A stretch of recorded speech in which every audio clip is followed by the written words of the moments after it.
예수님에게 꼭 물어보고 싶은 것이 있습니다. 간혹 예수님께 여쭤봅니다. 예수님 왜 그러셨습니까? 왜? 그 왜가 계속 많이 들어가요. 예수님 어떻게 참을 수 있었습니까? 어떻게 참을 수 있었습니까? 예수님 꼭 그렇게 하셔야만 했습니까? 그 방법밖에 없습니까? 그리고 또 이 질문을 해봅니다. 예수님, 제가 예수님에게는 그렇게 사랑스러운 존재입니까? 제가 정말 하나님의 자녀입니까? 물어봐요. 왜 그런 물음이 있냐? 이 세 가지 사건 때문입니다. 첫째는 예수님께서 회개의 자리에 서 있었다. 요단 강가에서. 기가 막힌 거죠. 두 번째는 예수님이 사단에게 시험을 받으셨다. 사단이 예수님을 시험하셨다가 아니라 예수님이 사단에게 시험을 받으셨다입니다. 세 번째는 예수님이 십자가에서 내려오지 않으셨다. 이런 예수님의 모습 대해서 왜? 라는 질문에 어느 정도의 답변이 되는 말씀이 있습니다. 히브리서 2장 2절 말씀 보면 저는 부끄러움을 개의치 아니하시더니, 히브리서 2장 2절의 말씀 보면 부끄러운 것임에 분명합니다. 근데 개의치 않으셨다. 왜? 부끄러움 당했는데 왜 그렇게까지 하셨는가? 성경을 읽다 보면은요, 구약부터 신약까지 읽다 보면 깜짝 놀랄 일이 있습니다. 하나님께서 그 자녀들에게 그렇게 많은 선물을 줬습니다. 우리 이걸 복이라고도 이야기해요. 그렇게 많은 복을 줬습니다. 선물을 엄청나게 주셨습니다. 지금도 하나님은 사랑하는 자녀에게 그 선물을 주십니다. 은혜를 주십니다. 복을 주십니다. 그리고 그거를 기뻐하셔요. 했다 먹어라. 이게 아니에요. 야, 이거 거기에 이 하나님 아버지의 그 선물 주심에 그 아버지의 마음이 아주 듬뿍 담아 있어요. 듬뿍 담아 있어요. 그래서 여러분, 이 선물 주는 마음에 우리도 그렇잖아요. 하나님 마음을 가장 닮아가는 실천이 뭐냐면 선물 주기입니다. 아버지가 그 자녀에게 선물을 줄 때에 좋은 걸 주지 더러운 거 주겠습니까? 그 아들이 빵을 그렇게 원하는데 돌멩이 갖다 주겠습니까? 저도 선물을 받아보면서 야, 이거 진짜 많이 생각했구나, 그런 경우가 있어요.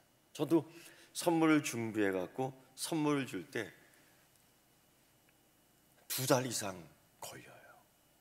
이번에 어떤 분이 계시는데 정말 내가 챙기지 않으면 누가 챙길까, 그런 생각 때문에 선물을 하나 준비했어요. 우리나라에선 또 없다고 그래요. 그래서 외국에 수소문해 갖고 그게 2달 걸리는데 1년이 넘어가더라고요. 11월 말에 신청을 했는데 1월 달이 되어 와서 오니까 횟수로 하나 넘긴 거죠. 그걸 또 준비해 갖고 여기에 맞는 또 부품들을 우리나라에서 또 구해서 다 정리해 갖고 우체국 택배에다 다 보냈어요. 근데 거기엔 정말 제 마음이 거기에 다 들어갔던 거예요. 받는 사람이 좋아했겠지요. 그렇게 선물 주기에는 하나님 마음이 가득해 있어요. 우리가 아무리 죄로 오염되어 있더라도 그때만큼은 우리가 아무리 시기하고 질투하고 마음이 더러운 죄로 가려져 있더라도요, 사랑하는 사람들에게 선물을 딱 줄 때는요, 이게 확 잡히는 거예요. 그래서 가장 하나님 마음에 닮은 꼴이 될 때가 언제인가 묻는다면은 선물 줄 때. 하나님은 천지창조하시고요, 우리에게 선물을 주셨어요. 봄도 주시고요, 여름도 주시고요, 가을도 주시고요, 겨울도 주시고요. 이 선물을 느껴본 적 있습니까? 느끼십니까? 그것뿐이겠습니까? 꽃도 주시고 소나무도 주시고 열매 주시고 딸기 주시고 한라봉도 주시고 천혜향도 주시고, 이게 선물이라는 것을 느껴보셨습니까? 굉장히 많지요. 그냥 요것만 줘도 우리가 충분히 살 수 있지만은 그보다 더한 것을 주셨어요. 온통 사랑하는 자녀에게 그 선물로 가득 채워놨습니다. 왜 그렇게 많이 주시는지 궁금해 보신 적이 있습니까? 왜 이렇게 많이 주셨을까? 내게는 왜 이걸 주셨을까? 아브라함에게 선물을 주셨습니다. 복이라는 선물을 주셨습니다. 아브라함에게 아들 이삭도 선물로 주셨습니다. 아브라함에게 땅도 주었습니다. 땅도 떳떳하게 돈 주고 딱 사게끔 했습니다. 그리고 아브라함에게 믿음도 선물했습니다. 믿음, 이거 선물입니다. 요셉은 어떻습니까? 요셉에게는 권력을 줬습니다. 세상에 그 권력, 모든 열방의 사람들이 그에게 절을 했습니다. 절을 했습니다. 요셉은 그걸 누렸습니다. 누릴 수 있었습니다. 권력을. 이런 모든 하나님에게 선물 받은 사람들을 보면서 이 전도서의 기자는 이렇게 얘기합니다. 사람마다 먹고 마시는 것과 수고함으로 낙을 누리는 것이 하나님의 선물인 줄 또한 알았노라. 먹고 마시고 또한 낙을 누리는 것이 그 하나님께 받은 선물이라는 것입니다. 이런 복을 하나님에게서 받는 겁니다. 하나님께서 나에게 이런 복을 줄게 하면 여러분 뭐라고 대답하겠어요? 주춤주춤 하겠습니까? 저 같으면 그냥 아멘 하겠어요. 아멘 하겠습니다. 그게 뭐 가능할까요? 이러면 안 되는 거죠. 다 같이 한번 아멘 해봅시다. 아멘. 이 연습 잘해야 돼요. 하나님 주시겠다는 겁니다.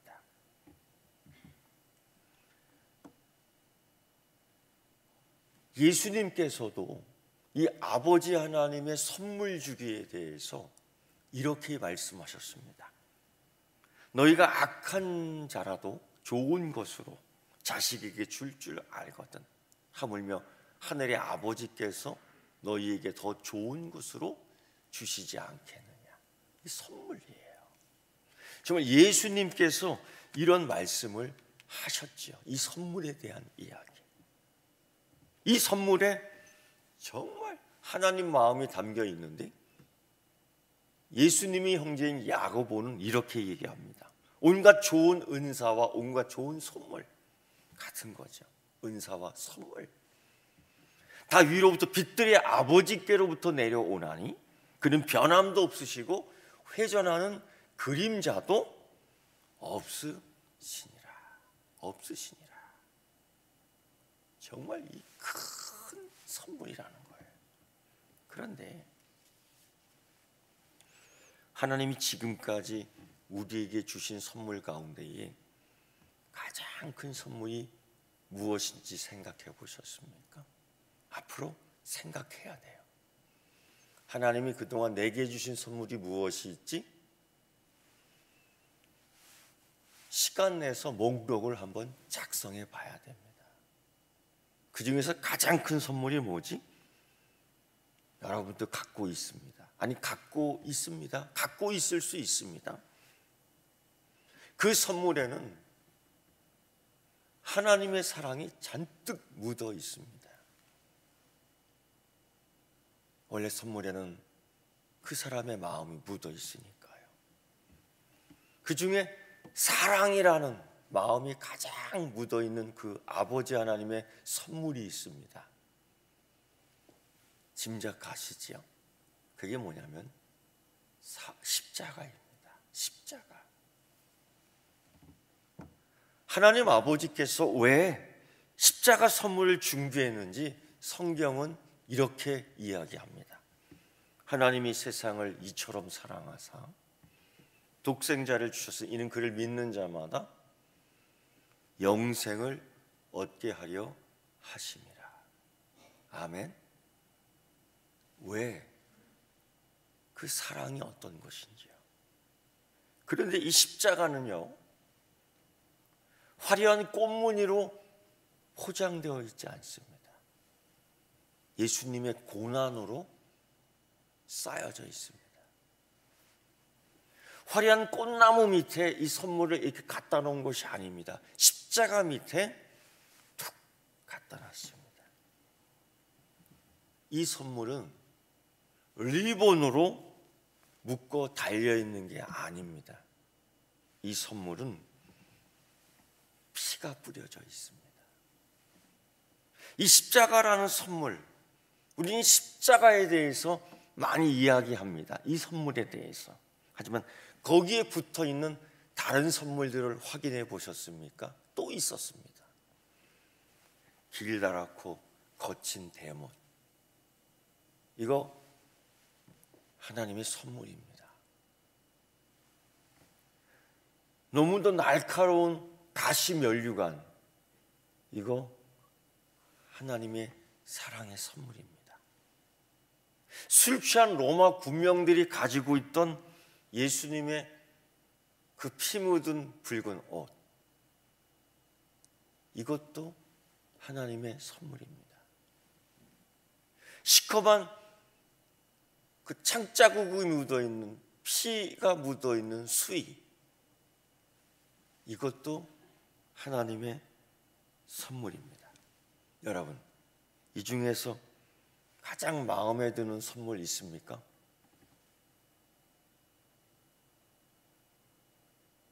이 중에서 내게 가장 잘 어울린다고 하는 선물 있습니까? 어울린다고 생각하는 선물. 시간을 내어서 여러분, 하나님 내게 주신 이 선물이 있는데 내게 어울리는가? 점검해 봐야 되겠죠.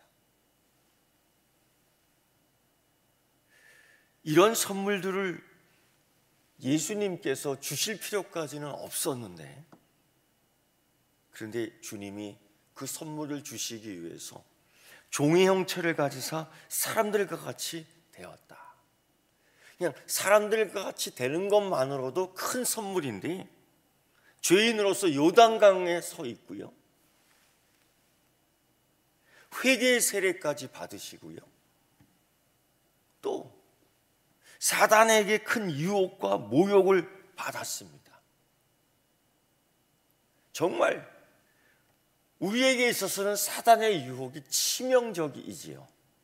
얼마나 사람이, 하나님의 자녀가 그 사단의 유혹에 연약한지 거기서부터 막아주셨어요.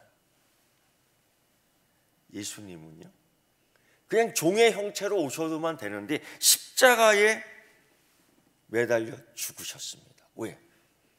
우리가 사망에 대한 두려움이 있거든요. 죽을 때 그렇게 두렵거든요. 근데 그걸 딱 이겨내셨습니다. 십자가에 매달려 있으면서 포도주에 적신 그 해융, 쓰디 쓴 것, 그것도 사실 하나님이 주신 우리의 선물입니다. 또 하나의 선물이 있죠. 예수님 머리 위에 붙은 죄패. 사실 잘 안 보이지만은 거기에 우리의 죄가 세세하게 적혀 있습니다. 그런데 그걸 예수님이 자기 머리에다가 딱 붙여 놨으니까요. 왜? 하나님은 우리들에게 아버지 사랑을 보여주기 위해서 이런 것들을 우리에게 선물로 주셨습니다. 우리에게 선물로 내려놓은 겁니다. 예수님 말씀하신 걸 꼭 기억해 보십시오. 악한 자라도 좋은 것을 자식에게 줄 줄 알거든 하물며 하늘에 계신 너의 아버지께서 좋은 것으로 주시지 않겠느냐. 이건 기억해 보십시오. 좋은 선물이다. 성경은 하나님께서는 예수님마저도 야고보마저도 좋은 선물, 좋은 은사 계속 얘기해요. 정말 내게 좋습니까? 내게 좋습니까? 그런데 유대인들은 그 선물을 꺼려했습니다. 아우, 저거 싫어. 싫다는 사람이 있지요.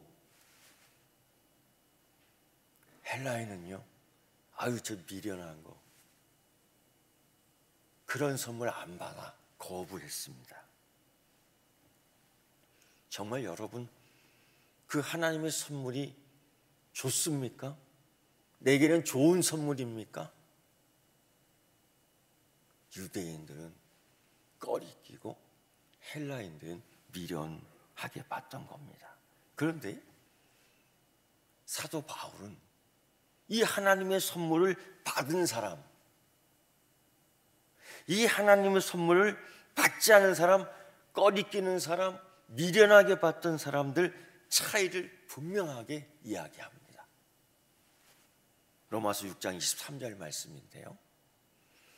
뒤의 싹은 사망이요, 하나님의 은사는, 하나님의 선물은 그리스도 예수 우리 주 안에 있는 영생이니라. 선물이 있는 자와 선물을 꺼리고 미련하게 보는 자의 차이를 바울은 로마서 6장 23절에서 그 차이를 분명하게 이야기했던 거죠. 하나님은 우리에게 십자가에 매달린 예수님을 주셨습니다. 고린도후서 9장 15절에서 바울은 이렇게 얘기합니다. 말할 수 없는 그 선물로 말미암아 하나님께 감사하노라. 꺼리끼지 않고요, 미련하다 말하지 않고요, 감사하노라. 하나님은 십자가 여행의 단계 순서마다 선물을 준비해 놓으셨습니다. 그 선물을 이제는 여러분 펼쳐 보세요. 펼쳐보는 능력이 여러분에게 있습니다. 그 선물이 이제는 내게 어울리는지 내 몸에 한번 달아보십시오. 사도 바울은 그래서 이렇게 얘기했죠. 그리스도의 남은 고난을 내 몸에 채우노라. 그리스도의 남은 고난을 내 몸에 채우노라. 그 선물을 자기 몸에 붙여봤던 겁니다. 그 영성이 여러분에게도 있기를 축원합니다. 기도하겠습니다.